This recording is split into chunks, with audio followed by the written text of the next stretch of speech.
attention, on y va. Bonjour les amis, nous sommes 6 autour de la table et nous avons un 7e qui nous rejoint par WhatsApp.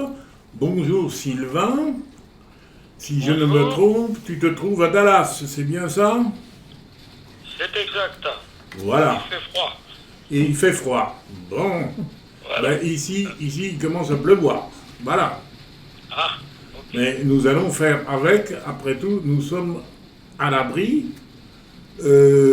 Par contre, Jean-Louis n'est pas avec nous parce que depuis 3 ou 4 jours, il vit avec 8 degrés dans sa maison, sa chaudière est en panne. Mais elle est en train de se réparer aujourd'hui. Hein. Mais ici, dans la véranda, c'est tout à fait supportable. Je vous propose donc à passer à l'ordre du jour, et celui-ci, je l'ai un peu fixé autoritairement, je le reconnais, dans mon mail du 27 décembre, où je disais, lors de notre prochaine réunion du 9 janvier, nous nous interrogerons mutuellement la lecture de l'homme précaire et ou de l'Évangile autrement nous a-t-elle fait lire Noël différemment? Et avant de passer à notre nouveau projet de lecture, c'est la question que je posais, ne conviendrait-il pas que nous nous attardions encore sur la manière dont Raphaël Buise nous invite à relire l'événement de Pâques? Et je vous ai renvoyé les pages en question. Et donc le débat est ouvert. La seule du concercle à avoir répondu, c'est Jeanne-Odile. Bonjour à toutes et à tous. Ça se date donc de ce matin 7h. Le temps file, de formidables lectures s'ajoutent et se complètent. Et la première réunion de 2023 est pour lundi. Et à juste titre, Bernard et le groupe espèrent des échos, formule à partager. Delphine Aurière m'a beaucoup tenu compagnie et je suis loin de la laisser. Revenons d'abord à Raphaël Buise, Noël et ce qui va suivre, Pâques, Évangile, le Christ venu sur terre. Son ton adapté à notre époque actualise et rend présent ce que je vivais un peu comme de l'histoire ancienne. Les échos de cette période de Noël ont souvent fait allusion à mon ton plus affirmé, déterminé. Je ne suis plus dans le peut-être, je n'ai plus ce décalage entre autrefois et maintenant. L'Évangile est la vraie bonne nouvelle. Le Christ est vivant, le Christ est la face humaine de Dieu, rend Dieu plus humain, rend Dieu présent, ici, maintenant, dans notre aventure humaine. Mais, plusieurs points, l'Église occulte et n'exprime pas ainsi. Alors, pour cet échange plus vif, merci à tous. Jeanne-Odile. Voilà. Donc, la question posée, est-ce que notre lecture, à la fois de l'homme précaire et surtout celle de Autrement l'Évangile, nous a fait jeter un regard nouveau ou renouvelé sur Noël et sur ce que les textes de Noël nous disent. La discussion est ouverte. Qui commence?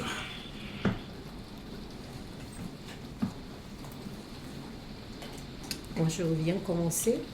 Vas-y. Le fait d'avoir eu tous nos échanges et toutes les lectures, j'ai été plus attentive à Noël. Oui, j'ai été plus attentive à Noël. Comment les gens vivaient Noël, comment se passait Noël autour de moi. J'ai observé, j'ai écouté et voilà. Et puis, grâce à toutes ces lectures-là et surtout Autrement l'Évangile, parce que c'est ce livre-là que j'ai lu à Noël, cadeau de Bernard, merci. Et j'ai passé un Noël plus paisible. Moins dans la critique, parce que moi, depuis ma naissance, je critiquais tous ceux qui n'appliquaient pas l'évangile à la lettre. Après, avec nos échanges, l'étude biblique, c'était le contraire. Là, je critiquais ceux qui appliquaient l'évangile, enfin, même pas l'évangile, le catéchisme, c'était pas l'évangile, le catéchisme à la lettre. Voilà. Avant, c'était ceux qui ne l'appliquaient pas, et maintenant, ceux qui l'appliquent à la lettre. Et donc, j'ai bien observé autour de moi, et voilà. Et je me suis aperçue que Noël reste quand même une période où les gens ont le cœur ouvert, où les gens sont ouverts pour les échanges, ils veulent être ensemble, ils veulent faire la fête, ils sont quand même en attente, ils cherchent le merveilleux, le calme. Et je me suis dit, l'Église devrait profiter de cette période pour aller plus vers les gens, pour les attirer, pour leur parler, parce que les gens sont ouverts.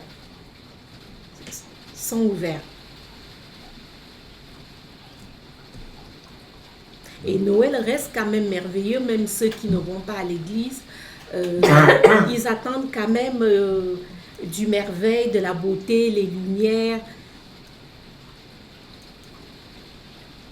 Et c'est vraiment une période qui est propice à apprendre, à aller un peu plus vers la parole de Dieu, vers les évangiles. Ce que tu dis est un tout petit peu dans le texte que je vous ai envoyé aussi et que moi j'avais reçu d'une paroisse parisienne. Et c'est un texte qui était signé d'un nom basque que je vous ai envoyé et où sur toute une page il explique, j'allais dire, le côté naturel de la fête de Noël, de la lumière. C'est là où il fait le plus nuit, et que depuis les origines de l'humanité, on a commémoré ce solstice d'hiver comme annonçant le renouveau. Et c'est par Laurent qui réagit que je sais que l'auteur de ce texte est un franciscain, c'est ce qu'il nous a envoyé, à qui son évêque espagnol a demandé de ne plus publier, mais l'homme a pris le large. Tu n'as pas reçu ce mail? Si. Hein? Mais visiblement, dans le Pays Basque, est toujours très très connu. Et moi j'ai trouvé cette page tout à fait intéressante avec ce que tu dis, Marceline. Je dirais Noël est une fête quasi naturelle, quasi cosmique. Et quelque part, moi qui souvent critique la tradition, je trouve que c'était extrêmement génial, parce que cette date de naissance de Jésus, personne n'en sait rien. Hein? Mais que de choisir ce moment-là, oui, jusqu'à aujourd'hui, nous participons dans quelque chose. Hein? Ce qu'ensuite nous lisons ou nous relisons dans la foi, ben, ça c'est l'objet de notre échange. Hein? Mais c'est quelque part dans un degré. Ce qui est quand même assez curieux, on ne va pas s'attarder dessus, mais c'est cette histoire de Noël en Ukraine. Hein? La dispute entre les Ukrainiens qui prennent ce Noël occidental, hein? Et c'est pas uniquement par piété, hein? Mais c'est pour marquer une appartenance culturelle, par rapport à laquelle l'orthodoxie pure et dure, disons la russe, maintient bel et bien son 6 ou son 7 de janvier. Hein? Et puis bon, ce qui est arrivé, vous l'avez entendu à la télé, mais le besoin ou l'aspiration à commémorer quelque chose sur cela, oui, je crois que c'est profondément inscrit dans la nature. Et je me laissais dire, surtout par les enfants et même par les petits-enfants, qu'il y a des familles musulmanes, je dirais, qui fêtent Noël avec tout le monde, comme elles disent. Hein. Et c'est pas étonnant dans la mesure où, dans le Coran, eh bien, la naissance de Jésus est mentionnée. Jésus qui, dans le Coran, s'appellera toujours le fils de Marie. Et je me rappelle très bien, ça remonte à quelques années maintenant. Oui, j'ai même envie de dire au moins 15 ans, mais j'ai dû garder quelque part la coupure de journal, où je ne sais plus, à l'occasion de la parution d'un livre, d'un théologien, ça avait fait du bruit à l'époque, était une mise en cause radicale ou pas de la virginité de Marie. Et la réplique dans le Monde était un article par, à l'époque, le recteur de la grande mosquée de Paris, en disant si les chrétiens abandonnent la naissance virginale de Jésus, nous resterons 1 milliard de musulmans dans le monde à la commémorer. On n'est pas obligé de souscrire. Mais je dirais ce qui est intéressant, c'était le phénomène. Hein. Et effectivement, je crois que Noël déborde de Noël. Voilà. Et j'ai vu aussi des personnes seules qui ont 60, 70 ans, qui se retrouvaient seules et qui, le fait d'être seule à Noël, j'ai senti quand même que ces personnes-là n'étaient pas bien. Le fait de ne pas se retrouver avec d'autres personnes alors que c'est des personnes âgées, enfin des personnes de 60, une personne de 60 et 70 ans qui n'attendent plus les jouets du Père Noël et qui étaient déçus de se retrouver seuls à Noël. Apparemment, ça, ce n'est pas, enfin, je ne l'ai vécu que, je dirais, par répercussion, mais les gens qui vivent un deuil dans l'année, une séparation, disent toujours, et c'est cité de différents côtés, Noël, c'est très dur à vivre après le départ. Oui. Et c'est tout à fait typique. Lita Basset le dit aussi dans son livre Ce lien qui ne meurt pas, où elle raconte effectivement le premier Noël. Et j'ai offert ce livre donc à mon filleul, qui a donc perdu sa femme au mois d'août. Et suite à la lecture, il me l'a dit, il a voulu, il était invité notamment chez mon autre filleule, la fille de ma sœur, pour Noël. Il a dit, je veux passer ce Noël seul. Le lendemain, oui, mais le soir de Noël, je le passe en compagnie de celle qui est partie. Donc, Noël, oui. Ce que tu dis, Marcel, pour moi, ça évoque une autre question, en lien avec ce que vient de partager Bernard. C'est qu'en fait, quand les premières communautés, je ne sais pas à partir de quand on a fêté Noël au mois de décembre, comme ça, je sais pas. À partir du 4e, 5e. Oui. En fait, je trouve que, enfin, je disais souvent à des chrétiens de mes paroisses, mais Noël est devenu une fête laïque, elle n'est plus une fête religieuse. Je dis, mais de toute façon, ça a toujours été une fête laïque. C'est nous qui leur avons volé. Alors, on est venu l'habiter, alors on ne va pas se plaindre. Bon, après. Mais par contre, je trouve que nous, chrétiens, on devrait être réinterrogés sur quelle est l'attente profonde qu'il y a chez tous ces gens qui fêtent Noël et comment nous, on a une réponse originale à leur porter.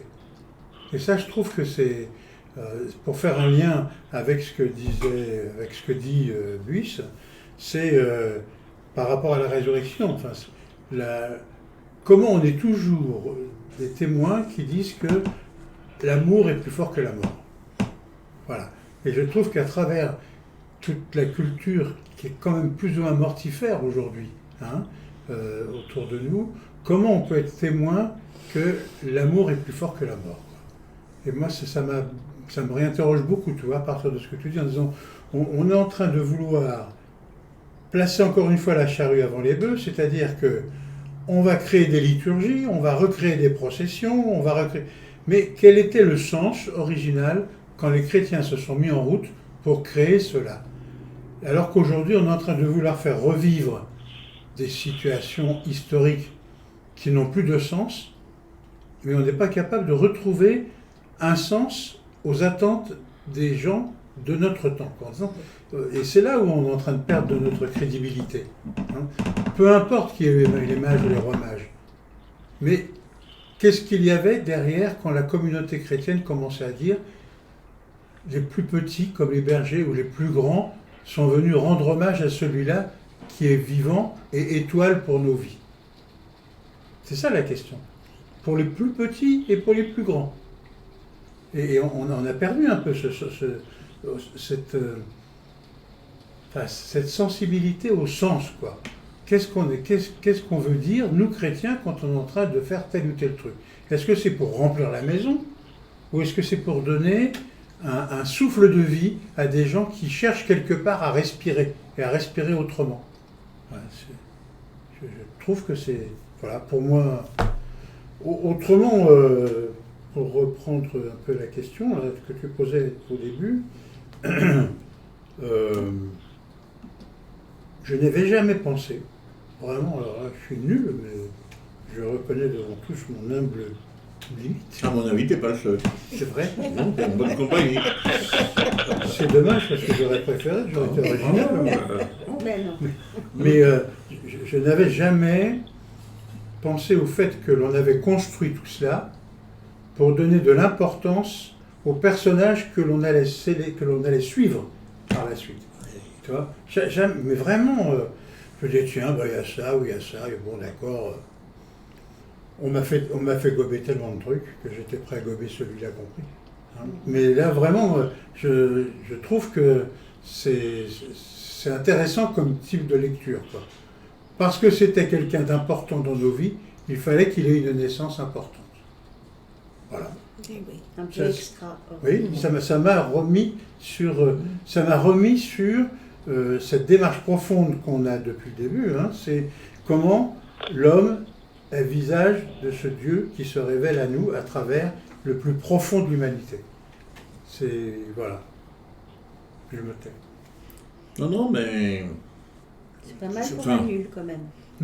C'est pas mal pour un nul, quand même.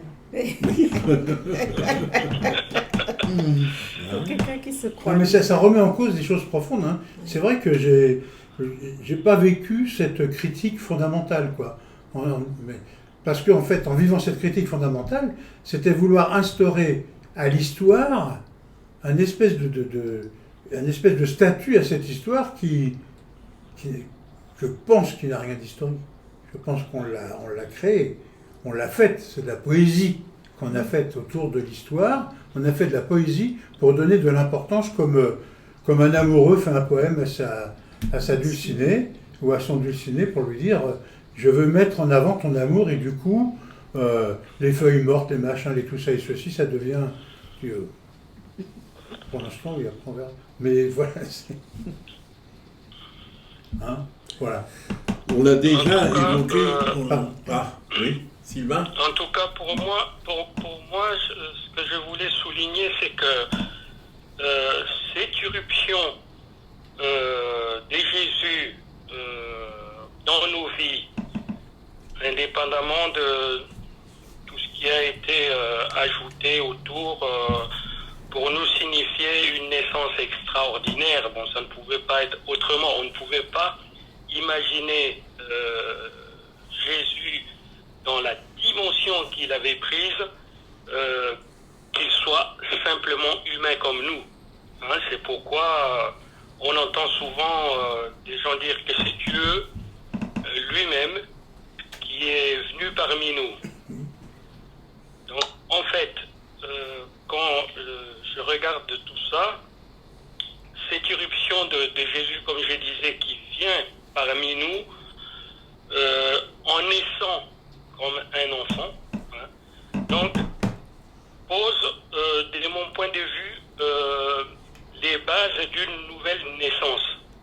Et ça, c'est vraiment important et ça rejoint, donc, quand on regarde bien, la résurrection, qui est aussi une autre manière de renaître en revenant, là en l'occurrence, de la mort. Donc le lien est fait d'une autre manière entre une naissance nouvelle d'une personne extraordinaire qui nous rejoint et qui nous appelle aussi en même temps de prendre en compte cet aspect de naître nouvellement à chaque fois pour entrer dans l'avenir. C'est-à-dire que dans théorie, on ne devait pas être des gens qui s'accrochent à un passé, à des dogmes, à des codes anciens ou des choses qui sont réellement compliquées à expliquer.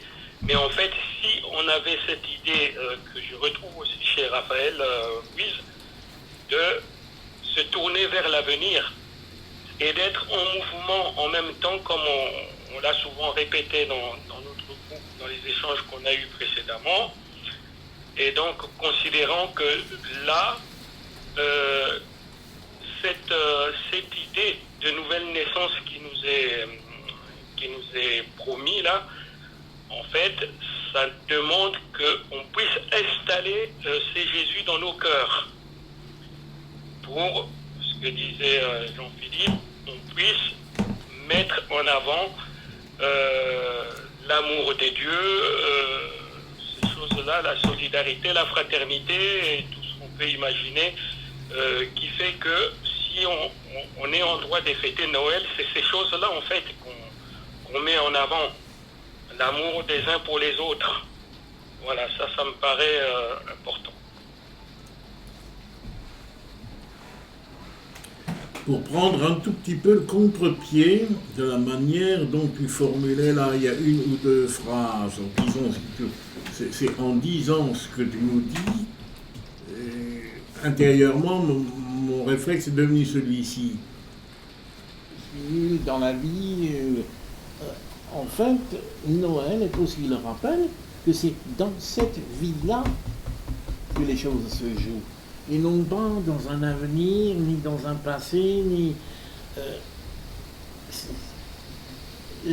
la vie est à prendre au sérieux, et elle est à prendre au sérieux, puisque si nous déjà pensons que Dieu nous communique ou se communique, il nous dit, prends ta vie au sérieux et prends-la au sérieux, comme naissance ou comme devenir. Et c'est là où je reviens à ce qui m'avait frappé donc dans le dernier livre de Horlier, quand elle nous rappelle à tous que le mot être n'existe pas en hébreu.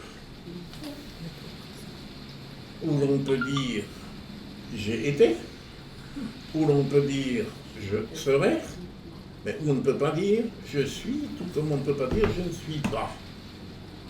Dans l'hébreu biblique, on pense à l'accompli ou à l'inaccompli. Et en disant quand Dieu lui-même révèle son nom, c'est vrai que nous nous traduisons par je suis, mais grammaticalement, c'est plus juste de traduire je serai. Ce qui veut dire que nous le voulions ou non, nous sommes en mouvement.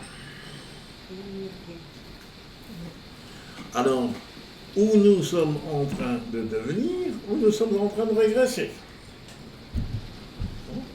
Mais la vie n'est pas, la vie est naissance prolongée, et je crois que le message de Noël, il est là. Enfin, c'est à prendre au sérieux ce devenir.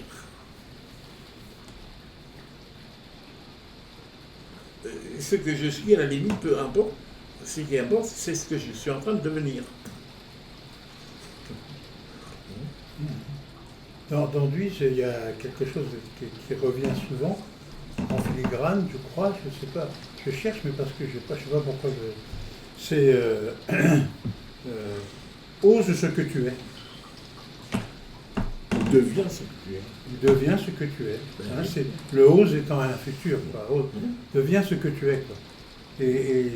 Et ose au sens où il y a des faces cachées qu'on voudrait facilement effacer, mais c'est aussi dans ces faces cachées que Dieu se révèle. C'est dans l'humanité, dans tout ce qu'elle est, et pas forcément dans ce qu'elle a de bon. Et Dieu se révèle avec son visage propre dans tout ce qu'est l'homme, y compris dans tout ce qui est le plus mauvais. Non?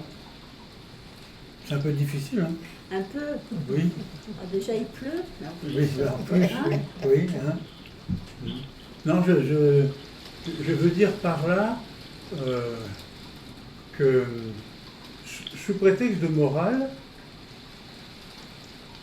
sans doute nécessaire, je le crois en plus, pour les vies sociales, hein, sous prétexte de morale, il y a des choses de l'humanité qu'on voudrait cacher. Une morale qui est dépendante de la culture, bien souvent, de l'époque, etc., quoi. Alors que je pense que l'acte de foi qu'on est en train de retricoter nous dit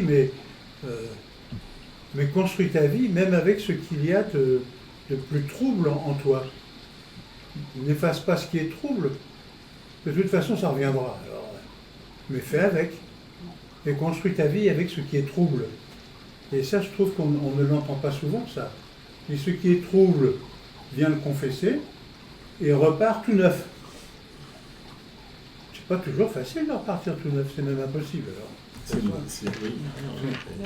Hein, je trouve que c'est intéressant enfin, de réfléchir que Dieu se révèle comme force, y compris dans ce qui est trouble dans nos vies. Ou ce qu'il fait avec, hein, en tout cas en ce qui nous concerne. Oui. Ça fait. Voilà, et c'est vrai que Noël, c'est un peu ça aussi, quoi. C'est la nouvelle naissance. C'est ce que dit... C'est le commencement, une évocation d'un commencement. Comme le jour se lève à nouveau, quoi. Hein, c'est... Mais on sait bien qu'il va se coucher. Alors, on peut dire commencement, on peut dire aussi recommencement. C'est le titre d'un livre de Moltmann, d'ailleurs. C'est un de ses derniers, parce que je ne sais pas, il est plus âgé que moi, s'il est encore en vie, Moltmann. Et en français, le livre a paru sous le mot de en commencement ou en recommencement. Et le titre allemand, et c'est formidable, je trouve, c'est Im Ende ist der Anfang. Dans la fin, il y a le commencement. Et Sylvain a fait allusion tout à l'heure à Pâques. Et effectivement, le message central du Nouveau Testament, c'est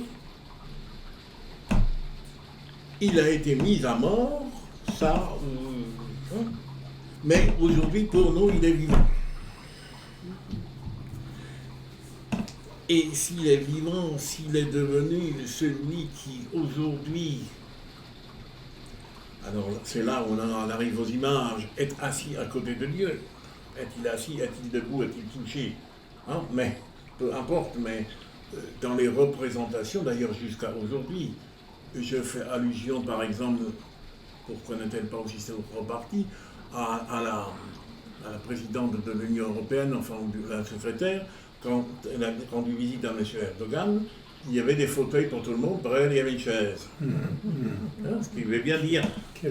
Enfin, non, mais pourquoi n'a-t-elle pas pris la porte? Bah oui. Bon, ce qui veut dire que dans l'image siégée, d'ailleurs, regardez nos interviews, la plupart du temps, les fauteuils dans lesquels se siège celui qui est interviewé. Donc il siège à la droite de Dieu, ce qui veut dire que quelque part il est légal puisqu'il est assis à côté de lui. Or, et c'est là où nos racines, ou les racines de la foi chrétienne sont juives, Dieu est Dieu et personne ne devient Dieu. Alors là, n'en déplaise à une certaine théologie orthodoxe, etc. Mais il faut voir ce qu'on met derrière nous. Dieu est Dieu et l'homme n'est pas Dieu. Or, si cet homme est aujourd'hui en situation d'égalité de Dieu, qui était-il? D'autant plus que nous l'avons connu mortel, ça au moins personne ne conteste. On a eu sa peau. Donc il n'était pas dans l'existence vainqueur de quoi que ce soit. Il n'est même pas mort comme un héros. Bonaparte, c'est de la peinture de David, sur le pont d'Arcole, l'épée en l'air. Hein. Là, il n'est même pas tombé là. Il était exécuté comme un...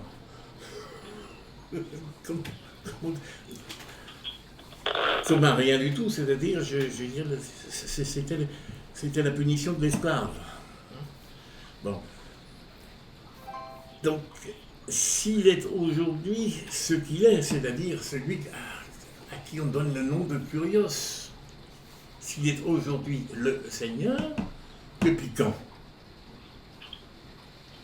Parce que quand nous faisions route avec lui, c'est vrai qu'il nous étonnait, il était guérisseur certainement, il était attirant, mais je dirais, nous l'avons vu fatigué, nous l'avons vu avoir faim, nous l'avons vu dormir, oui.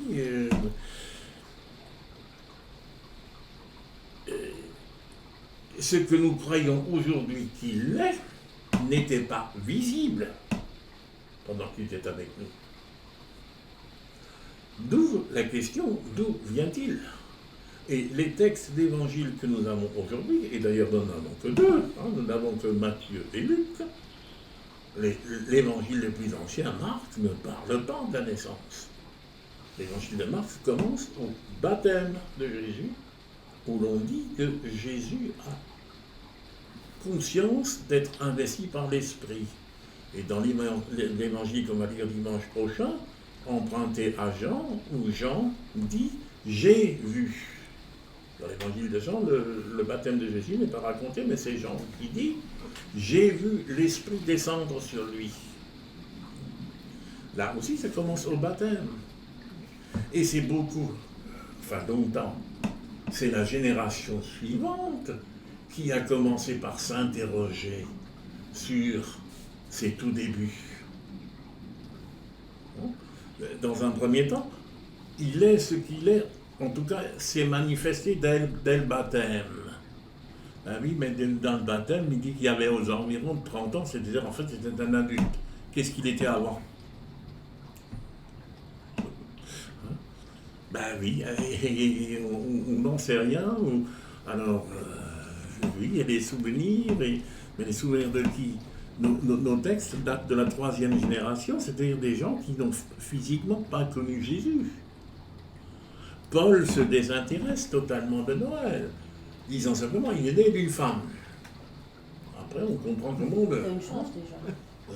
Oui, il s'en tient à cela. Bon. Il est né d'une femme, c'est-à-dire il est né comme tout le monde, et Hadad d'ailleurs, qui est un juif converti, traduit. Comme tout le monde, il a passé, pour venir au monde, il a passé entre les cuisses d'une femme. Donc il est d'une femme. Et c'est le besoin et la découverte progressive qu'en fait, ce qu'il est devenu, il l'était dès le départ. Parce que ce qui est, nul homme ne le devient. Ou plus exactement, nous sommes appelés, nous, à le devenir, mais en lui.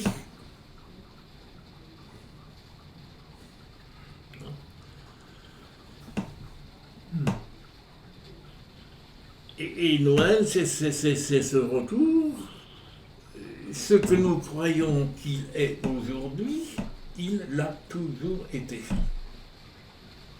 C'est-à-dire celui qui aujourd'hui siège à côté de Dieu est celui qui de tout temps était avec Dieu.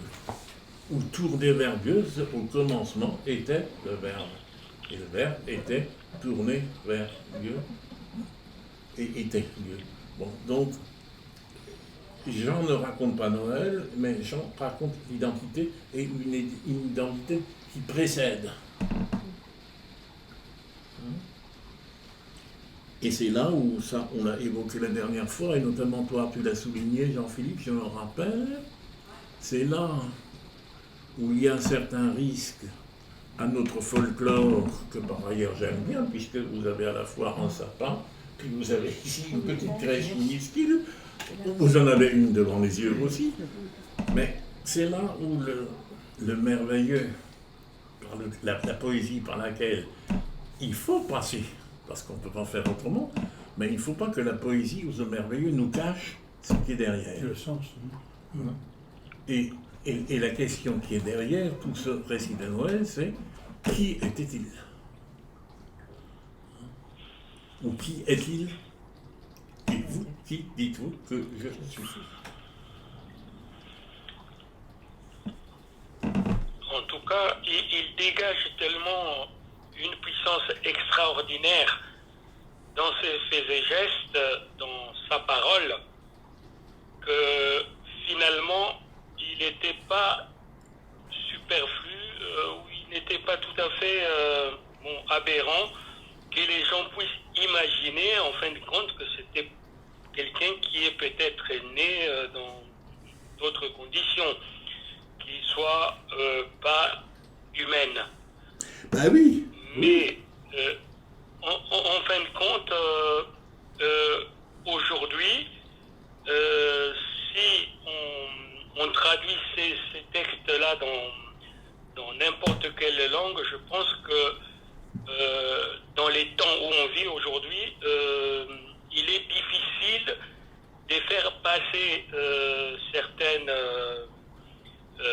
affirmations. Hein? Donc ça pose beaucoup de problèmes, effectivement. Raison pour laquelle, Raphaël, vous avez pas trouvé une combine et de dire, bon là, il passe, il ne veut pas discuter là-dessus. C'est-à-dire comme s'il voulait passer à l'essentiel, quoi. En fin de compte, pour lui, ça reste, comme avait dit un certain à une époque, que je ne citerai pas ici, un petit détail, quoi. Voilà. Et au final, le fait que cette vie de Jésus était vraiment extraordinaire sur tous les plans, fait que nous soyons quand même appelés à intégrer cela pour nous, hein, dans nos vies concrètement, et de vivre dans ce que lui nous propose du visage des dieux qui nous a montré, pas le Dieu qu'on peut voir dans les livres de l'Ancien Testament, par exemple. Alors, ce qui est intéressant, puisque tu parles Ancien Testament, bon, si je reviens à l'Évangile de Matthieu. L'Évangile de Matthieu, vous le savez, commence par bonne nouvelle de Jésus-Christ, généalogie. Généalogie, c'est en fait le récit de enfantement traduit sur Raki. Bon. Et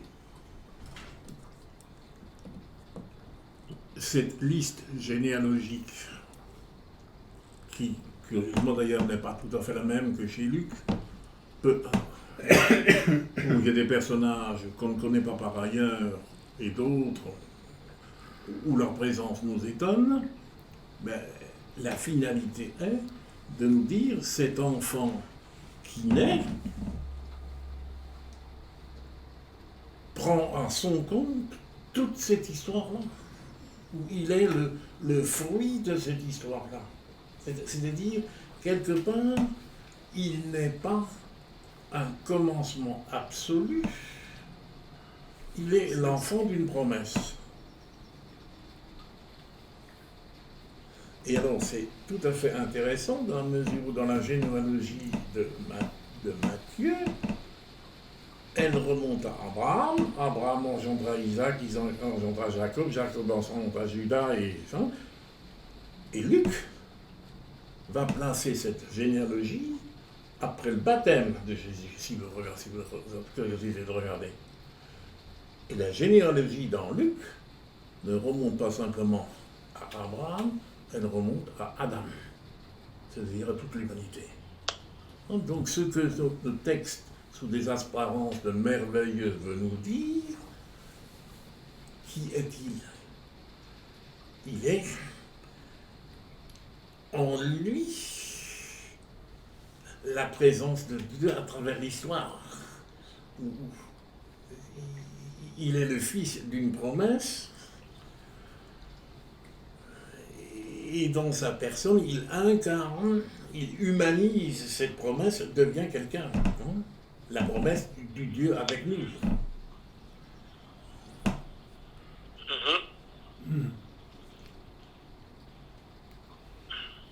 Je pense, Sylvain, que tu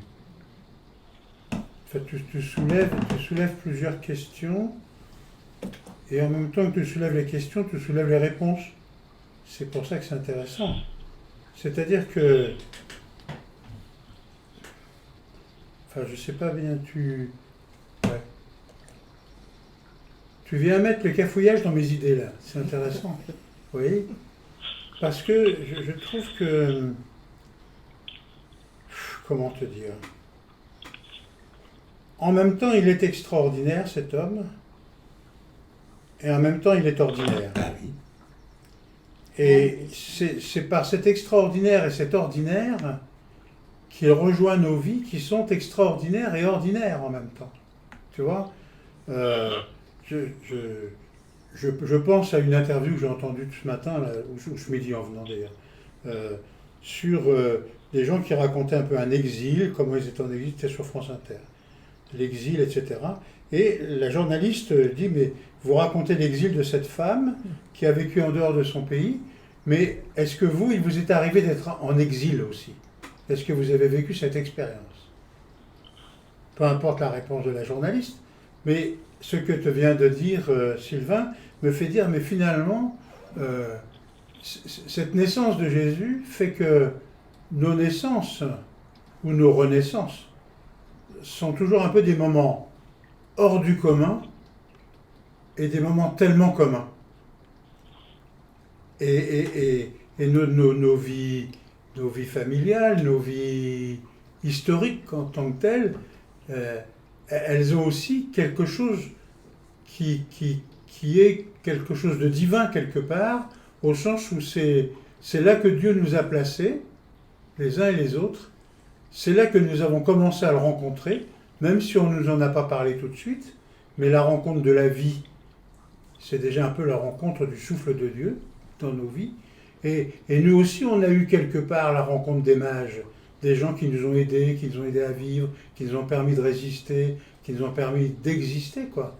Et je trouve que tu nous invites à travers quelque chose qui, je crois, chez toi, veut rester un peu merveilleux. Tu nous invites aussi à relire nos vies à travers le merveilleux de nos vies et les plus grandes difficultés de nos vies. En disant, finalement, ce Bethléem, c'était aussi un peu notre Bethléem, quoi. Et ce Nazareth, c'est aussi un peu notre Nazareth. Et cette histoire d'homme reste une histoire d'homme qui peut devenir une histoire de l'homme en compagnie de Jésus, Christ, Fils de Dieu. Non, je suis un peu compliqué. Non, c'est pas compliqué parce que, en fait, oui, on navigue un peu chacun d'une manière ou d'une autre entre les deux pôles, ordinaire et extraordinaire. Ben oui. Et c'est pour ça que j'aime bien Buise quand il reprend, après la résurrection, et en disant il y a toute l'Église, ce qu'il a vécu dans ses péripéties et tout le bazar, c'est vrai. Mais aujourd'hui, ce qui reste important, c'est de savoir où est-ce qu'on découvre ce Christ vivant avec nous et parmi nous. Et comme chrétien, on a envie de s'asseoir comme on le fait aujourd'hui pour se dire, mais finalement, où est-ce qu'on le rencontre, où est-ce qu'on l'a rencontré comme un vivant qui donne sens et qui donne pleine dimension à nos vies. Parce que c'est le seul, pour moi aujourd'hui, comme dit Duis d'ailleurs, c'est le seul qui aujourd'hui peut me donner toute sa dimension à toutes mes espérances et y compris à mes espoirs déçus. Et c'est pour ça que j'y adhère encore, quelle que soit l'Église qui me l'a transmis, bien ou mal, mais elle l'a transmis. Et aujourd'hui, je me dois reconnaissance à ces chrétiens qui m'ont permis de découvrir qui est Jésus-Christ, qui vient donner jusqu'à sa dimension divine à ma vie qui est quand même banale et tellement plate, tu vois. Oui, en réalité, quelqu'un qui ouvre un chemin, je dirais, un chemin qui n'est pas fini, quoi, qui nous plonge un peu l'infini, c'est-à-dire il Oui, ouvre oui.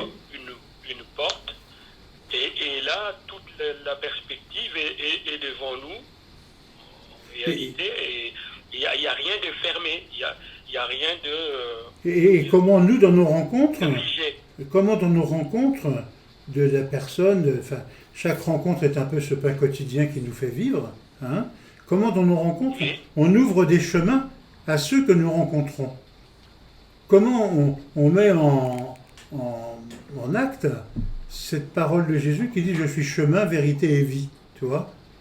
Et en fait, la nouvelle naissance dont tu nous parlais tout à l'heure, c'est aussi ça, c'est permettre à d'autres de découvrir qu'il y a toujours une naissance possible, que jamais la mort ne viendra nous enfermer dans un tombeau, parce que nous, on ne croit pas qu'il y a quelqu'un dans le tombeau. On croit que le tombeau, il est vide. C'est ça. Moi, je voulais ajouter quelque chose.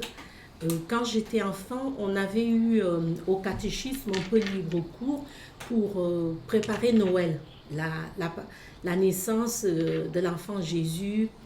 Et avec le groupe d'enfants, on avait voulu mettre un peu plus de merveilleux, où Jésus descendait du ciel comme un petit ange avec les ailes. Il arrivait, et notre monitrice, une des mamans, elle s'était vraiment fâchée de cette apparition, cette naissance merveilleuse. Ça rejoint un peu ici la cigogne qui apporte les enfants. Elle s'était vraiment fâchée. Et pendant des années, je n'avais pas compris pourquoi elle avait jeté nos dessins merveilleux d'enfants, où il y avait cette apparition petit Jésus qui arrivait avec ses ailes. Et ça m'avait travaillé pendant des années. Et après, petit à petit, j'ai commencé à comprendre. Et ça rejoint un peu ce que tu viens de dire. C'est que si Jésus était apparu d'une façon aussi merveilleuse, un petit ange, ou quel que soit l'âge, quelle que soit la taille de cet ange, on n'aurait pas été impliqué. Ça aurait fait un Dieu très lointain de plus. Alors que comme il est né, comme tout le monde, en plus dans une famille pauvre, même pas dans la famille royale, chez les princes, donc chacun peut s'identifier à cette vie-là, à sa vie. Il a subi des épreuves alors que l'ange, comme d'un battement d'aile, d'une baguette magique, pouvait résoudre toutes les situations. Et là, je comprends mieux pourquoi la monitrice s'était fâchée qu'on fasse apparaître le petit Jésus avec des ailes d'une façon magique. Voilà. Alors que là, on voit les étapes et puis la fragilité de ce petit enfant-là qui aurait pu mourir au moment où plein d'enfants mouraient en bas âge et qui a traversé les étapes. Voilà. Nos fragilités. Oui. Mais on est en train de parler, on n'a pas laissé la parole à Blandine, à Philippe. Et à Dominique. Tu passes et tu repasses. Bernard voulait parler. Non. Non, je voulais simplement prendre à partir de... Je ne sais pas, je crois que c'est toi, mais c'est aussi... Et ce que toi, tu viens de rajouter, on a parlé tout à l'heure d'extraordinaire, en disant non, et de ce qu'il y a de commun. Ce que, malgré l'extraordinaire que cet homme, que ce prophète de Galilée a manifesté aux yeux d'eux, certains y ont reconnu, d'autres ont contesté, en tout cas, ce qu'il a de commun avec tout homme, il est mortel. La preuve, c'est qu'on lui a réglé son compte. Et ça, quelque part, c'est inadmissible dans une certaine représentation de Dieu ou du personnage divin jusqu'à aujourd'hui. Dans le judaïsme, il y a encore toute une part de judaïsme, d'ailleurs, qui le dit et qui proclame, le Messie est un Messie de triomphe et non pas un Messie vaincu. Dans le Coran, Dieu joue un tour aux hommes au moment de la Passion, Jésus, il crucifie un autre. Jésus est enlevé par Dieu et il leur joue un tour en laissant crucifier un autre à sa place. Que Jésus, que le Messie soit mortel, n'intéresse pas. Et le message, je dirais justement, totalement renversant de cette bonne nouvelle, ces jours-ci, j'ai constaté que Boyer traduit par « joyeuse annonce ». Le côté renversant de cette joyeuse annonce, c'est justement l'inverse que nous rendons. Oui, il a assumé ce côté commun, il est mort. Et c'est dans cette mort, c'est dans cette défaite que se révèle sa véritable identité.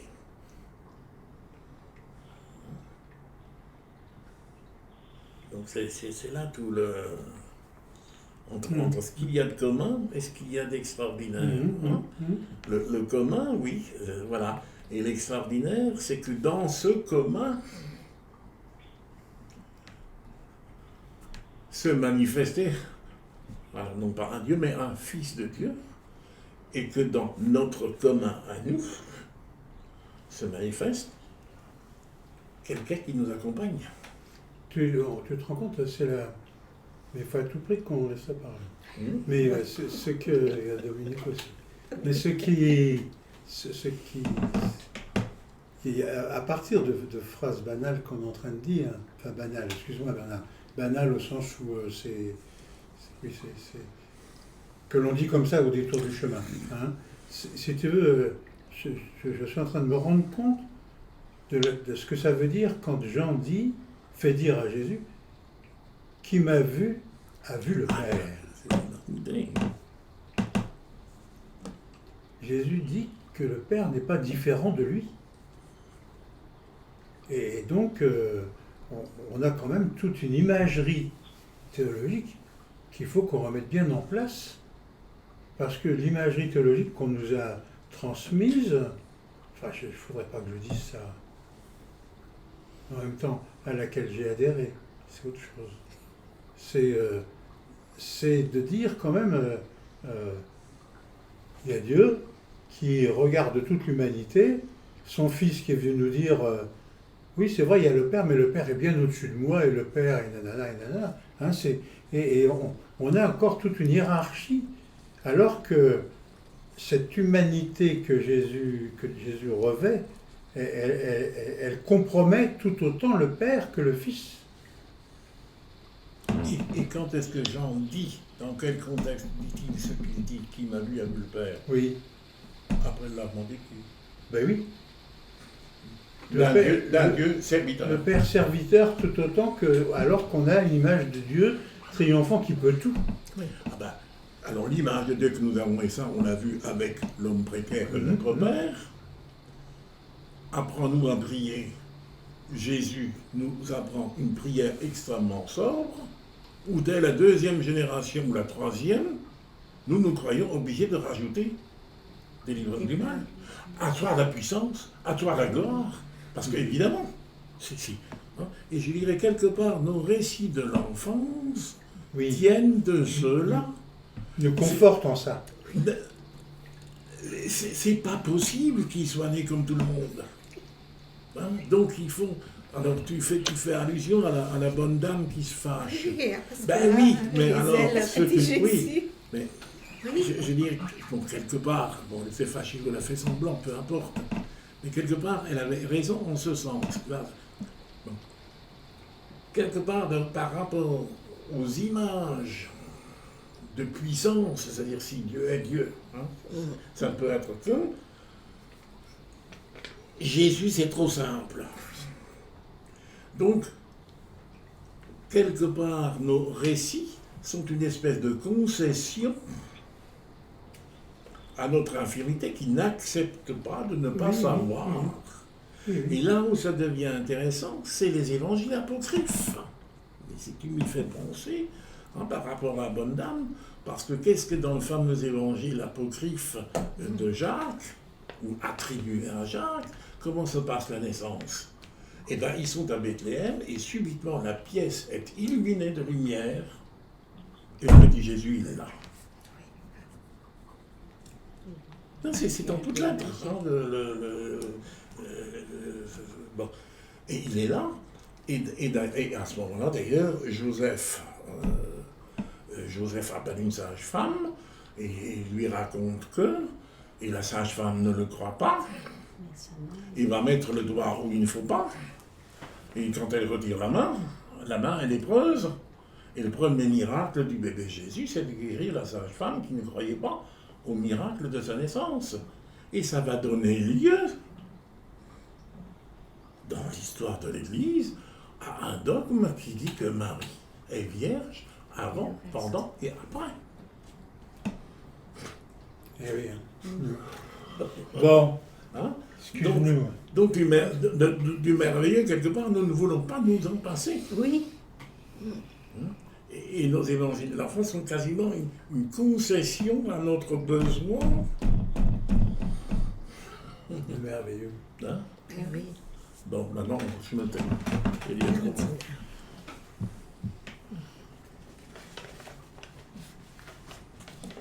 Est-ce que je peux vous relire ces quelques lignes que j'ai trouvées dans l'église de Sainte-Marie des Batignolles à propos de Noël? J'ai trouvé ça hier. Je vais pas pour la messe, j'avais un concert dans cette église.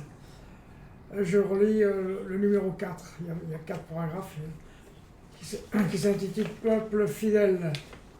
Ah oui. Peuple fidèle, le Seigneur t'appelle, c'est fait sur terre, le Christ est né. Viens à la crèche voir le roi du monde, en lui viens reconnaître ton Seigneur, ton Dieu. Verbe lumière et splendeur du Père, né d'une mère, petit enfant, Dieu véritable, le Seigneur fut homme, en lui viens reconnaître ton Dieu sauveur. Peuple acclame avec tous les anges, le maître des hommes qui vient chez toi. Dieu qui se donne à tous ceux qu'il aime, on lui vient reconnaître ton sauveur. Peuple fidèle, en ce jour de fête, proclame la gloire de ton Seigneur. Dieu se fait homme pour montrer qu'il t'aime, on lui vient reconnaître ton sauveur.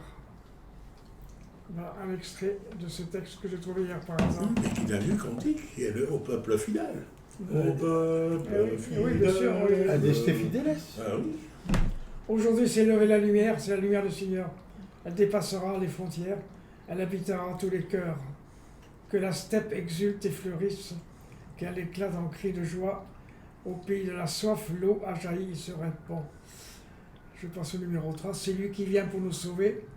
Alors s'ouvriront vos cœurs et l'amour du Seigneur qui vient pour vous racheter. Voilà. Et tout ceci, c'est de l'interprétation. C'est bien.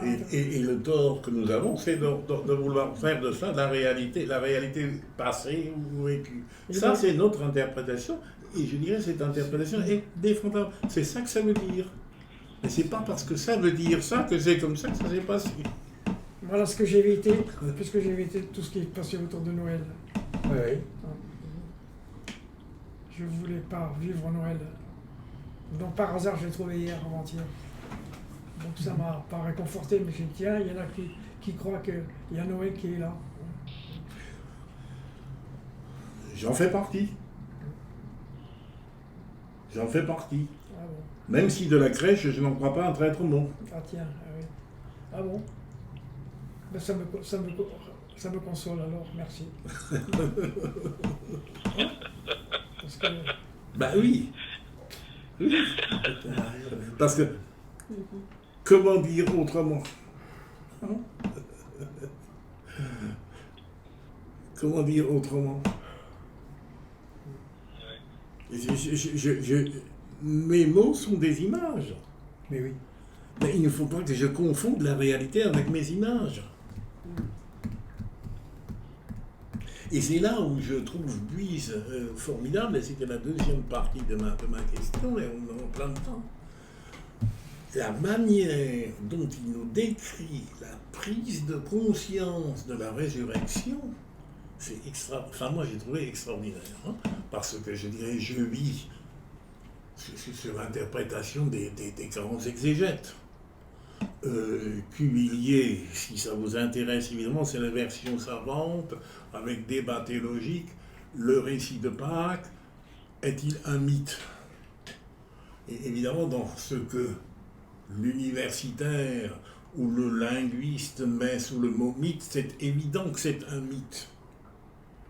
Mais le mythe est qui dit en mots humains ce qu'on ne peut pas dire autrement. Et là, lui, je trouve, il a une manière de mettre en narration, hein, cette prise de conscience progressive que celui qui est absent se révèle progressivement présent dans leur vie. Et il fait beaucoup allusion au chapitre 21 de Jean, hein, où il se tient sur... Ils sont retournés à leur ancien métier, enfin pas tous, hein, mais certains, et puis ils sont en train de trimer, et puis ça ne réussit pas. Et donc, c'est nos vies. Et ils se découvrent observés par un personnage qui est sur le rivage. Par une présence. Et petit à petit, cette présence ou cet accompagnement devient certitude, au point que ça bouleverse leur vie. Et moi, j'ai envie de dire, tant que la foi en Pâques n'est que là aussi du merveilleux, d'amour qui, hein,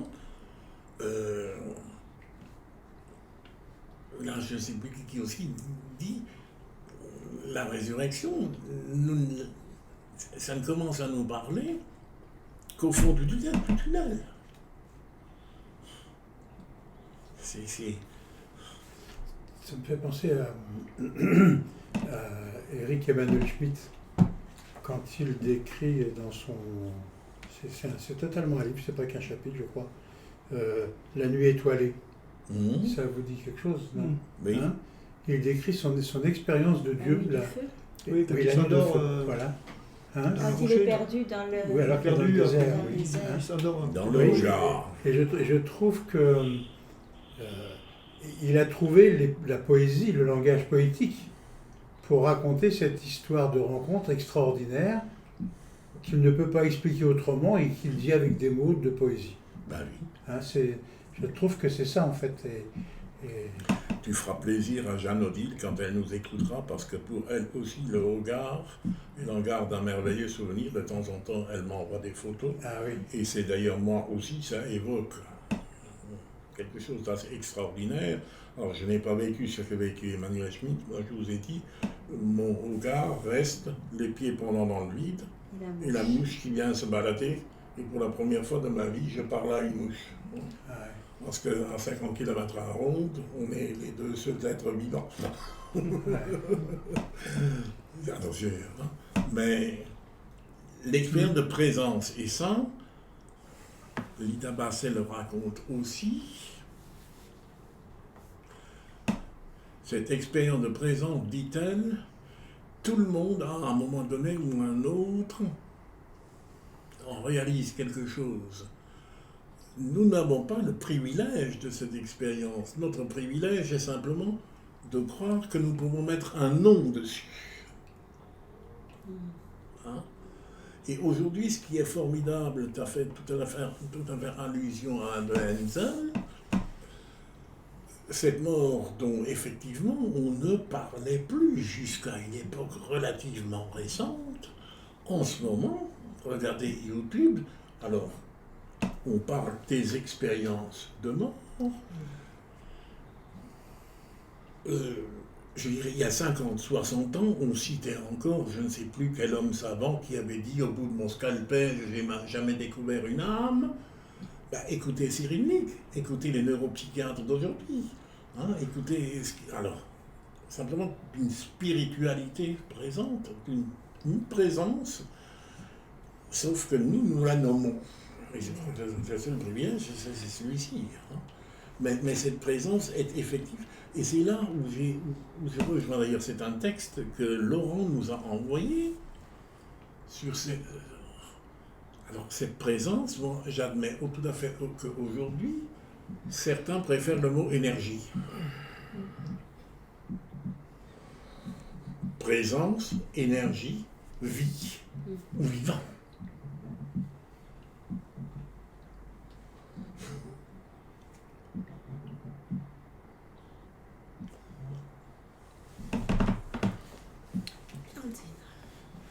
Ce qui s'est traduit par le mot simple, il est vivant. Mais oui, Ben mais oui. Ne cherchez pas parmi les morts celui qui est vivant. C'est dans Luc. Dans Luc. Tout à fait. Il faut continuer le chemin, hein, Oui, c'est vrai. parce Hein. que c'est pas encore tout à fait clair. Ah oui, d'accord.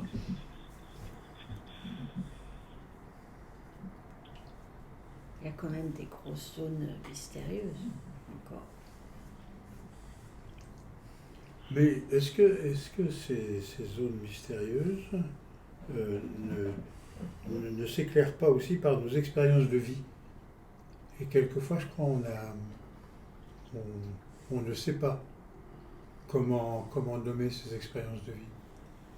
Oui, comment Oui. Oui, tu vois, je crois que les c'est... rattacher Oui, tu vois, et au compartiment de trop. je trouve que c'est...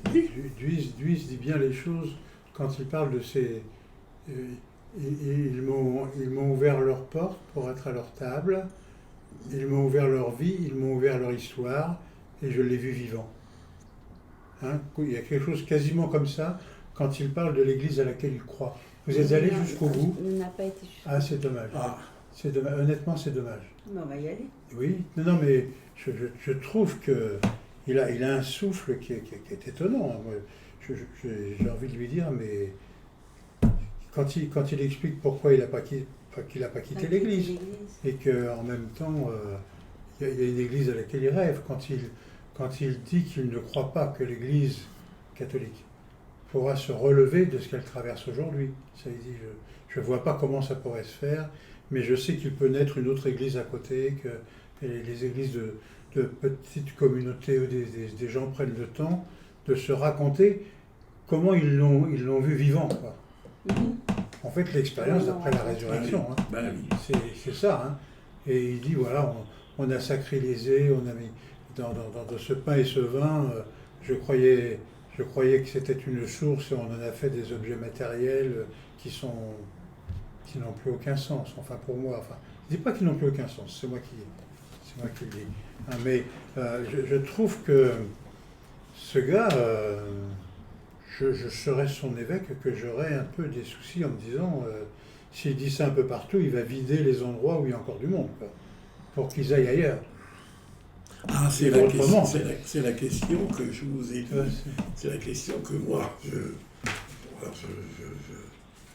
ne dis pas que c'est juste, mais quand il dit quelque part, quelques aventuriers m'ont conforté dans le désir de mettre des mots sur ce passage que je fais patiemment d'une terre à l'autre.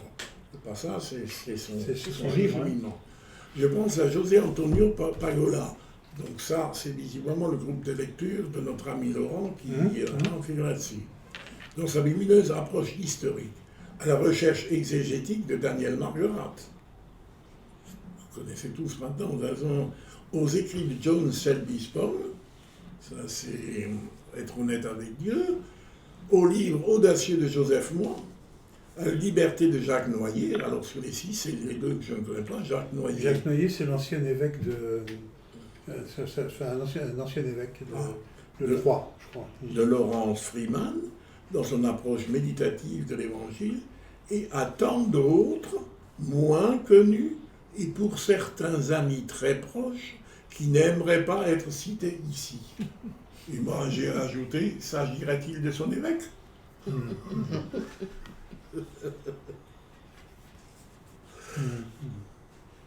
Non, mais c'est sûr que je crois que là, on est à un moment où on ouvre une porte dans nos institutions, quoi.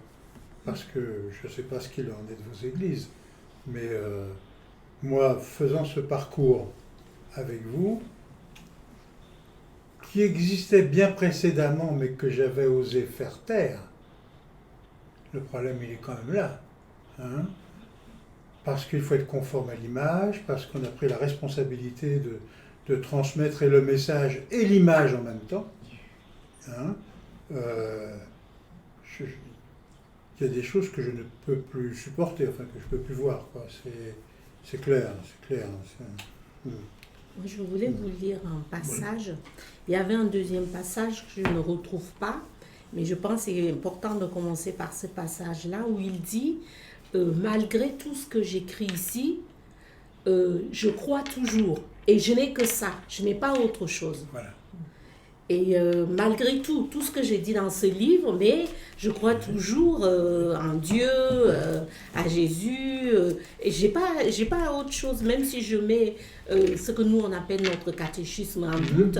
Mais je suis toujours croyant. Voilà. Et c'est vrai que moi, en observant autour de moi, il y a beaucoup de personnes qui s'interrogent, mais qui restent toujours croyants, qui croient toujours en Dieu, en Jésus. Mais je pense que c'est le côté, le comment, qu'ils mettent en doute, le catéchisme. Alors, le passage que je voulais vous lire, c'est en page 19. Les évidences sur lesquelles j'avais construit ma foi tombent les unes après les autres, tant sur les évangiles que sur l'Église. Tout cela tient ensemble. Le désert me dépose, les choses se simplifient, j'en laisse. J'en redeviens plus croyant, sans doute moins religieux, entraîné par le vent, assurément plus libre, en porte-à-faux, je le sais bien, avec ce qu'il faudrait que je dise. Je l'assume tant bien que mal. C'est loin d'être confortable. Voilà.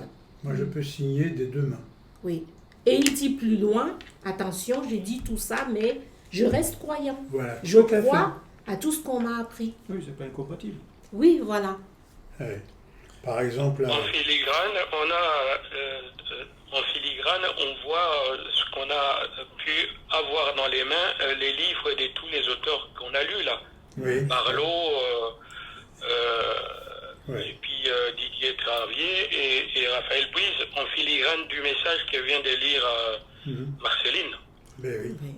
En complément de ce que Marceline vient de nous lire, je vous avais fait en même temps que la prière, toi Dieu tout autre, je vous avais mis le quart de page de la présentation de Bernard Béret, qui était le curé de Saint-Bernard à Montparnasse, mais ça remonte aux années 70. Oui. Si je devais dire quelque chose sur ma foi, pour être plus avancé dans la vie et plus proche de ma mort, je reconnaîtrais simplement que je me sens plus profondément croyant et que j'ai de moins en moins de croyances. On met là le doigt sur le témoignage, je dirais, de d'autres gens qui vivent cela. À la page 135. Le Christ est à la porte. Il frappe. J'aime entendre le pape François s'inquiéter de savoir s'il veut entrer dans cette maison qu'il aime, ou bien s'il désire en sortir pour s'en aller vers d'autres horizons. Le Christ. Oui. Un peu des deux, sans doute. Il avait confié à ses amis la charge de délier plutôt que de lier. Pour moi, c'est très important. Oui. La charge de délier plutôt que de lier. Vous savez, c'est la référence à Saint-Pierre, ce que tu diras sur terre. Très bien. D'ouvrir les portes plutôt que de les fermer, de confirmer leurs frères plutôt que de les condamner. De sa parole avait jailli un grand appel à la liberté. Mais force est de constater que les croyants de la première heure qui couraient joyeusement dans les petites rues de Jérusalem ont laissé place souvent à de lentes processions où les hommes, travestis dans des habits d'un autre temps, affichent leur présence et leur autorité. L'ordonnancement de certaines liturgies en dit long sur le bâti de l'Église. C'est extraordinaire. C'est extraordinaire. Quand je regarde, le jour de Noël, j'ai pas pu aller à la messe, j'étais tellement malade. je regarde la messe à la télévision, mais je me dis, mais enfin, qu'est-ce que c'est que ce cinéma? Mais enfin, il y a un très bon metteur en scène. Il y a les décors sont d'eux, etc. Ouais, c'est vrai, hein? Je te dis, mais c'est pas possible, enfin. Et le contenu du message, il est où? Oui. Il est où? Qu'est-ce qui fait revivre les hommes? Qu'est-ce qui leur fait envie de faire la fête, de vivre, de mordre dans la vie à pleines dents? Mais c'est où ça? J'ai peur qu'on ait presque pu me faire perdre. Je n'ai jeté qu'un tout petit coup d'œil sur la liturgie romaine, Oui. et j'étais consolé en voyant un autre coup d'œil sur ce qui se passait à Moscou, Oui. et où je dis, les latins sont presque sobres. Ah, les autres sont pires. Avec leur casque. C'est plus juste qu'ils n'ont pas des casques à poing. Oui. C'est vrai. Hein, mais qu'est-ce qu'on fait? Et j'aime bien la manière dont Duis relie tout le message et toute l'histoire de l'Église, en disant on s'est laissé avoir part, on s'est enfermé dedans, etc. Et je trouve que... Et aujourd'hui, on a le droit de relire cette histoire en disant mais arrêtons de souscrire à cette histoire. Osons dire l'essentiel. Ou de la faire passer comme si c'était ça l'essentiel. Oui. Mais si tu veux, je me dis quand même, un homme intelligent comme l'évêque que je connais aujourd'hui, qu'on a... Bon, je trouve qu'il n'y cherche pas trop bon. Enfin, ça c'est autre chose. Mais comment il peut se promener avec sa chape sur le dos, son chapeau sur les têtes, en se disant j'ai pas l'air ridicule? Mais si on m'avait appelé être évêque, j'aurais jamais osé m'habiller comme ça. Tu vois, t'as l'impression de jouer à carnaval. La blague de Coluche qui Voilà, disait c'est ça. un chapeau, pas de sac. Alors qu'on doit retrouver les béatitudes. Oui, c'est incroyable. Hein. 5. Ouais. Voilà, compliqué. on est loin de tout ça. On est loin de tout ça et je trouve que je suis content de me libérer, parce que c'est une action en marche, de me libérer de tout ça. Je suis content, parce que c'est vrai. Enfin, Oui, bon. mais regarde, on vient d'enterrer le pape qui avait remis Oui, au goût du jour, Oui. la messe en latin. oui, tout ça. Et Oui. ça veut dire le décorum et toutes ces Mais bien choses-là. sûr. Donc mais bien qu'est-ce que sûr. ça veut dire aujourd'hui? Ça veut dire qu'il y a quand même une partie de l'humanité qui a besoin Qui a quand besoin même de ça. c'est plus que des images pour eux, ça fait du vécu. Et nous aussi, on a besoin de ça. Regarde comment, en même temps, on est plus républicains que tous, et comment on a tous jeté un œil à la télévision pour l'enterrement de la reine d'Angleterre. On a besoin de ça. On aime bien, finalement, on aime bien le théâtre. Je reviens à ce besoin du Notre Père. Délivre-nous du mal. Ça se termine. On peut pas rester là-dessus. On ne peut pas s'en contenter. Et à toi le règne, la puissance, tout ce que Jésus a évacué et mis comme sobriété, eh bien, dès le début du IIe siècle, on est obligé d'en rajouter la couche. Hein. Mais oui, mais est-ce que c'est pas une manifestation d'un pouvoir? C'est la manifestation du besoin de religieux. L'homme est un animal religieux. Il a besoin du sacré. Il a besoin de cette distance, il a besoin de cette incompréhension. Et Jésus est celui qui vient et qui la supprime. Eh ben oui, mais... Et il la supprime au prix de sa peau. Il y a tous ces symboles. Car les religieux ne peuvent pas admettre Que ça soit aussi simple. Que ce soit aussi simple. Ah oui. Eh oui. Et on n'a Que pas ce le droit soit de aussi faire simple. comme Quoi si- d'aussi simple que de dire à l'homme, tu es libre de ton destin et ton destin est entre tes mains. C'est pas un Dieu qui te manipule. C'est toi qui fais appel à ce souffle de Dieu pour le vivre ton destin. Tu C'est donnes la pas- force, le courage. Mais pour ce qu'il faut. je trouve que c'est Merci. très dangereux de rendre l'homme libre. C'est très dangereux. Et justement, ce que tu dis là, ça me rappelle deux prénoms qui sont très courants en Afrique. C'est Dieu le veut, Dieu donné. Oui. Dans ma famille, il y a ces prénoms-là. Et quand on les entend, on croit que c'est un message d'espoir, de confiance. Mais il faut ajouter si Dieu le veut. Le fatalisme qui est derrière. Je ne peux rien sans la volonté de Dieu. Je me remets à la volonté de Dieu. On croit que c'est de la confiance, mais pour moi, c'est une fatalité quand je les entends encore aujourd'hui parler. Ben, les musulmans, toujours Inch'Allah à chaque mot. Ben oui. Oui. c'est- Si Dieu le veut, si Dieu ne veut pas, eh ben, je me rappelle une année, je me suis disputée avec ma belle-sœur qui, au lieu de soutenir son fils qui passait le bac, être là le soir, elle allait passer son temps dans les veillées de prière. Et l'enfant restait seul dans une maison. J'ai dit, mais comment c'est possible? Elle me dit, oui, mais c'est Dieu qui peut tout. Et il a eu le bac? Non, c'est Alena, malheureusement, non. Ben, heureusement, à la limite. Il n'a pas eu. L'enfant restait seul dans une grande maison, tout seul, et la mère allait passer des nuits dans les veillées de prière. Elle me dit, oui, mais tu n'as pas confiance en Dieu, tu as perdu, tu n'as pas la foi. Ben, pour elle, c'était aller dans les veillées de prière. Et ce fatalisme-là, quand on dit Dieu le veut, Dieu donné, ces prénoms-là, il y a un tel fatal. Tout, c'est Dieu qui décide tout. C'est encore le Dieu magicien. Quand j'entends ça aujourd'hui, j'ai dit, mais quel dommage. Mais là où ça ébranle fonctionne. ces lectures. Non, excuse-moi, je t'ai coupé la parole. Vas-y. Non, je dis juste que je trouve que de cheminer avec vous, avec ces lectures-là, Oui. on est ébranlé dans quelque chose qui nous était un peu confortable avant, Oui. parce que ça nous mettait des limites et des cadres, ou même des coussins. Tandis que là, ça nous dénude un petit peu comme Mais Oui. le attention. titre du bouquin. Attention Blandine, moi par mon métier, je côtoie des gens très différents et les gens sont en train de remettre en cause le catéchisme. Mais seulement ils n'ont pas des ressources pour comprendre, pour faire, comment dire, pour s'éclairer un peu plus. Ils nagent. Et il y a une parole que j'avais entendue, c'est mon peuple se meurt par manque de connaissances. Il y a des gens qui sont perdus. Il y a je pense le mois dernier, il y a une cliente qui me dit, l'église ne peut, je n'attends rien de l'église. L'église ne peut rien pour moi.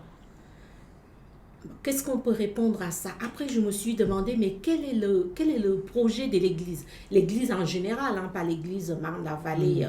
Mais quel est le projet? Qu'est-ce qu'on peut offrir aujourd'hui aux personnes qui mettent en cause le catéchisme que nous avons tous reçu? Heureusement que nous avons reçu ce catéchisme. Oui, Nous, ça ici, fait le on travail, fait un oui. peu le tri. Mais ces personnes-là qui ne peuvent pas faire le tri, mais qu'est-ce que l'Église peut leur offrir aujourd'hui? Mais quel est le projet? Parce qu'elle dit, je n'attends rien de l'Église. Je n'attends rien de la religion. Elle croit en Dieu, hein, comme disait le Raphaël Buse là. Elle croit en Dieu, elle croit en Jésus. Oui, mais comment lui parler aujourd'hui? Quand il dit, je n'attends plus rien de l'Église, je n'attends plus rien de la religion. Donc il y a beaucoup de gens qui remettent en doute ce catéchisme. Et le pire pour moi encore, c'est des jeunes qui n'ont pas reçu ce catéchisme. Parce que nous, on l'a reçu, on peut trier. Ici, on trie. Mais qui n'ont pas du tout reçu, sur quoi se baser en cas d'incompréhension, en cas de malheur. Moi, j'ai vu des collègues en entreprise qui ne croyaient pas en Dieu, mais quand ils avaient un deuil, c'était les premiers qui cherchaient, le curé, un pasteur. Alors que pendant des années, ils disent, oh, Dieu, c'est... Oui, mais en cas quand on est dépassé, il faut se tourner vers autre chose. Donc, vers quoi? Pour moi, c'est le danger. Ceux qui n'ont pas reçu ce catéchisme, c'est qu'éducation religieuse, sur quoi se raccrocher? Internet, les réseaux sociaux, ça ne suffit pas. C'est là où il y a le besoin d'église.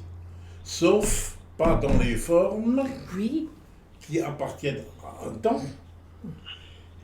qui d'ailleurs pendant un certain temps n'ont pas que véhiculé cela. Voilà, Elles ont aussi véhiculé le meilleur. autre chose.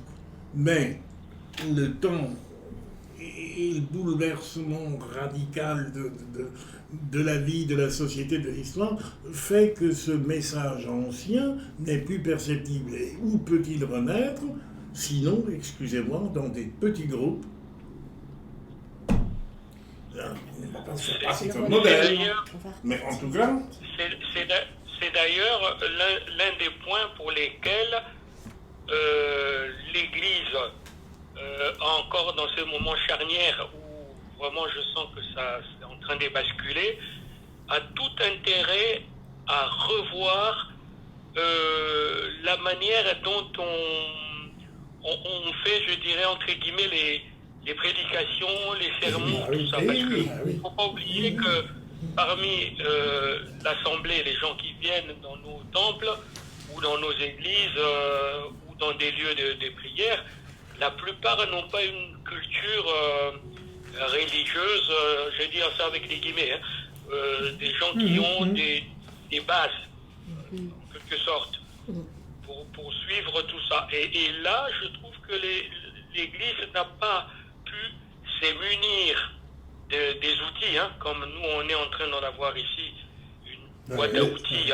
excuse-moi Sylvain, je préfère dire les hommes d'église que l'église. Les hommes. Les hommes d'église. Qui d'ailleurs du côté protestant peuvent aussi être des femmes. Ok. Mais voilà. Oui. Je dirais plutôt les ecclésiastiques. Ce qui me fait adhérer encore plus fortement à Raphaël Buise dans ce qu'il dit, c'est quand il dit que il fait partie de ceux aussi qui ont véhiculé ce genre de religiosité. Et je trouve que d'une manière ou d'une autre, les uns ou les autres, on fait aussi partie de ceux qui ont besoin aujourd'hui de passer par cette purification de la religiosité. Parce que de la religiosité, on en aura toujours. On en aura toujours et on en a besoin. On en a besoin. Comme enfant, on a besoin des contes de fées, on a besoin des histoires, on en a besoin, je crois. Mais en même temps, il ne faut pas que le message se confonde avec la religiosité. Il faut que la religiosité soit au service de ce message, et non pas l'inverse. Or aujourd'hui, moi je trouve, enfin je parle de mon église, je trouve qu'aujourd'hui, dès qu'il y a un pet de quoi que ce soit qui peut ressembler à un lieu qui peut devenir une procession, on réenclenche la procession. Et du coup, on réenclenche le religieux qui endort. Or, le religieux qui endort, on n'en a pas besoin. C'est le religieux qui fait vivre dont on a besoin. C'est ça. Qui fait sortir, qui fait que l'homme a envie de devenir libre, que l'homme a envie de devenir fraternel, que l'homme a envie de lâcher ses chaînes, quoi. Hein? C'est ça, enfin, moi j'ai besoin de ce religieux-là, mais moi je veux bien aller à Lourdes, si à Lourdes j'entends dire comment un petit bout de bonne femme, bon, hormis les contextes historiques, etc., comment un petit bout de bonne femme a été capable de réveiller la foi des plus pauvres. Moi je veux bien, mais qu'on me le redise à Lourdes, qu'on ne me redise pas, viens déposer des cierges, viens donner des ceci, de cela, etc., ça va faire vivre. Non, ça je ne veux pas l'entendre. Mais que Bernadette ait été quelqu'un qui est tenu tête face à une église, si elle a permis d'avancer dans la foi, c'est bien, je n'en sais rien du tout. Mais ce que je veux dire par là, n'oublions pas le sens avant de rentrer tout de suite dans quelque chose qu'on va codifier, qu'on va organiser, quoi. C'est pas... dans du fait. Oui. Je trouve que, enfin, au Moyen-Âge, quand même, faut être stupide pour avoir cru qu'il pouvait y avoir je ne sais combien de gouttes de sang du Christ qui avaient été recueillies au point qu'on en fasse des pèlerinages ici, là et ailleurs. La sainte épine, la couronne d'épines, etc. Enfin, moi, je veux bien, mais enfin, on se calme. Oui, mais là, nous faisons dire au Moyen-Âge des choses qu'ils ne croyaient même pas.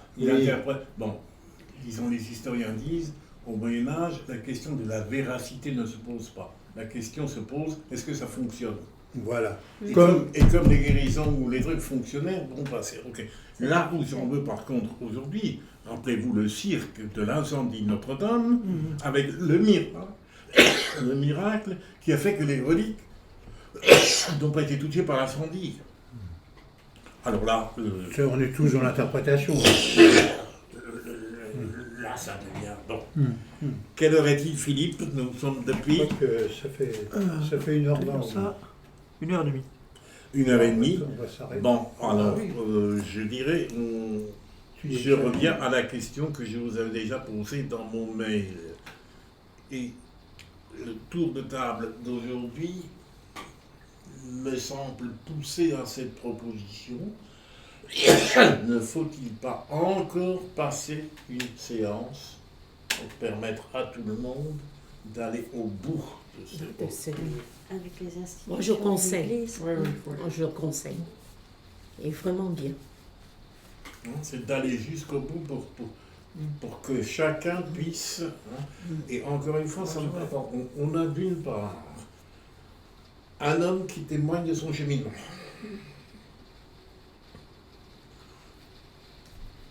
Où, effectivement, je dirais, nous nous sentons à l'aise dans ces relectures, mais en même temps, sans l'air d'y toucher, il met le doigt sur un certain nombre d'essentiels. Rappelez-vous, je vous dis sur la mémoire. Bon, elle est vierge, admettons. Et je continue, d'accord. Sur un tas de points, on dit que oui, mais pour moi, c'est pas l'essentiel. Il va même très très loin. Si vous relisez attentivement, que le tombeau ait été vide ou pas, je m'en fiche, dit-il quelque part, puisque je vis de sa présence. Et je sais qu'il n'est pas au cimetière. Non, mais ayons l'honnêteté d'aller jusqu'au bout, là. Je dirais, il nous force. Enfin. Tu fais allusion à la page 136. Ah, ben, tu vois, tu es là. La mémoire balbutiante des disciples de Jésus a laissé place au dogme d'une institution. Eh ben. Le peuple enthousiasmé des premiers temps est devenu un peuple sage, quasi soumis, consentant passivement à la règle d'un jeu pour laquelle il n'a rien eu à dire. La pensée est filtrée, obligée. Certaines questions sont interdites. Sécurité oblige. Les pas de côté inquiètent. Ils fâchent ceux qui ont peur que soient violées les frontières qui protègent leur triste vision du monde. Vision du monde, pas de la foi. Ils craignent que soit remise en cause leur certitude d'avoir été élus et mis à part pour veiller sur le dépôt de la vérité. Eh bien ça, il faut oser l'écrire, les gars. Ça, il faut oser l'écrire.